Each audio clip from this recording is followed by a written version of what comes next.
আমরা যখন প্রচারণার জন্য ভোট প্রার্থনার জন্য রাষ্ট্র নির্বাচনের ভোট প্রার্থনার জন্য যখন সাধারণ শিক্ষার্থীদের কাছে যাচ্ছি, তখন তারা আমাদের প্যানেলকে একটা ইতিবাচকভাবে সাড়া দিয়েছে। যে আবাসন সংকট রয়েছে সেই আবাসন সংকট আমরা দূর করতে চাই এবং যে 1 বছরের ভিতরে যদি বাস্তবায়ন করা সম্ভব না হয়, আমরা বিশ্ববিদ্যালয় প্রশাসনের সাথে আলোচনা করে যেন অনাবাসিক শিক্ষার্থীদের জন্য একটা ভর্তুকির ব্যবস্থা করে দেওয়া হয়। সেই জায়গা থেকে আমরা বলেছি, আপনারা জানেন রাজশাহী বিশ্ববিদ্যালয়ের মেডিকেল সেন্টার রয়েছে।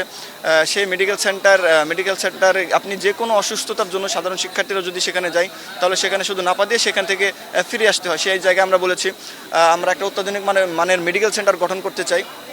এবং আপনারা জানেন যে শুক্রবার শনিবার ক্যাম্পাস বন্ধের দিন ওখানে কোনো ডাক্তার থাকে না, এমার্জেন্সি ডাক্তার থাকে না। সেই জায়গায় আমরা বলেছি আমরা 24 ঘন্টা সপ্তাহে 7 দিন যেন এমার্জেন্সি ডাক্তার যেন মেডিকেল সেন্টারে থাকে, সেই ব্যবস্থাটা আমরা করব। গত মাসের 7 তারিখে আমাদের ঐক্যবদ্ধ নতুন প্রজন্ম প্যানেলের একটা চমকপ্রদ একটা প্যানেল আমাদের ঘোষণা করা হয়েছে।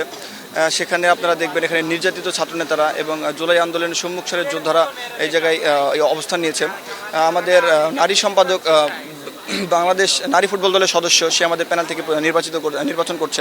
বিশ্ববিদ্যালয় ফুটবল দলের যে গোলকিপার, সে আমাদের প্যানেল থেকে নির্বাচন করছে। ডিন সার্টপ্রাপ্ত শিক্ষার্থী, সে আমাদের প্যানেল থেকে নির্বাচন করছে।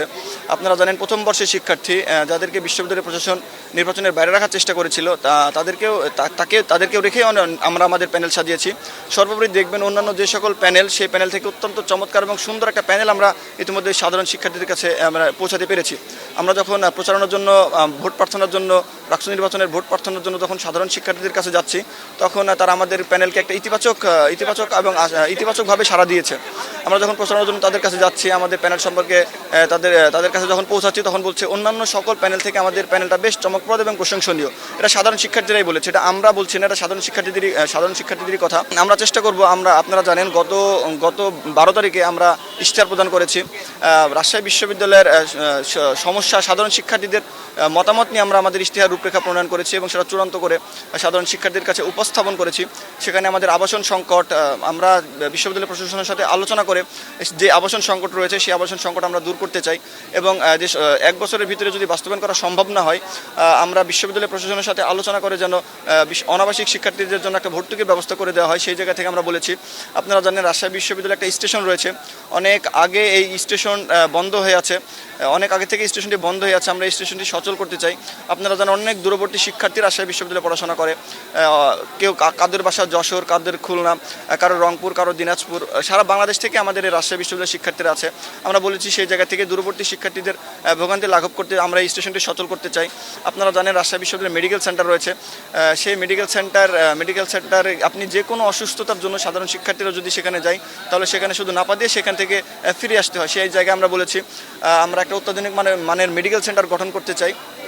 এবং আপনারা জানেন যে শুক্রবার শনিবার ক্যাম্পাস বন্ধের দিন ওখানে কোনো ডাক্তার থাকে না, এমার্জেন্সি ডাক্তার থাকে না। সেই জায়গায় আমরা বলেছি আমরা 24 ঘন্টা সপ্তাহে 7 দিন যেন এমার্জেন্সি ডাক্তার যেন মেডিকেল সেন্টারে থাকে, সেই ব্যবস্থাটা আমরা করব। বাংলাদেশের মানুষের মৌলিক অধিকারের ভিতরে অন্যতম একটি হচ্ছে, সেটা হচ্ছে খাদ্য। আপনি যদি দেখেন রাজশাহী বিশ্ববিদ্যালয়ের ক্যান্টিন, ডাইনিং এবং হলগুলোর ক্যান্টিন, ডাইনিং এবং রাজশাহী বিশ্ববিদ্যালয়ের যেই হোটেলগুলো রয়েছে, হোটেলগুলো রয়েছে, সেই হোটেলের খাবারের মান অত্যন্ত খুবই খারাপ এবং খুবই অবস্থা খারাপ। পুষ্টিকর গুণ মানসম্মত খাবার আমরা সেখানে আমরা শিক্ষার্থীদেরকে আমরা দেখতে পাই না। সেই জায়গায় আমরা বলেছি রাজশাহী বিশ্ববিদ্যালয়ের ক্যান্টিন, ডাইনিং এবং রাজশাহী বিশ্ববিদ্যালয়ের যতগুলো খাবারের হোটেলগুলো রয়েছে, সেই হোটেলগুলো যেন আমরা অত্যাধুনিক মানের করতে পারি এবং পুষ্টিকর খাবার যেন আমরা নিশ্চিত করতে পারি, সেই জায়গা থেকে আমরা কাজ করব।